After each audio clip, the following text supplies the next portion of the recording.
Hiccups? What are those? Rupert wonders, feeling scared for the first time. Don't worry, sweetie. Hiccups happen when your diaphragm gets a little confused, she explains. It's like a tiny spasm, like a hiccup party in your tummy. Sometimes it happens when you eat too fast or get excited, she continues. So, it's nothing to be scared of, she reassures him.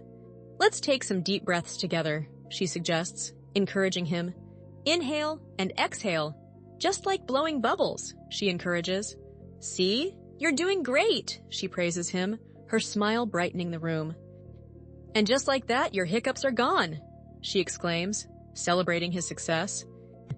Thanks, Mom. You made them disappear, he cheers, feeling relieved. I'm always here to help, Rupert, she whispers, holding him close.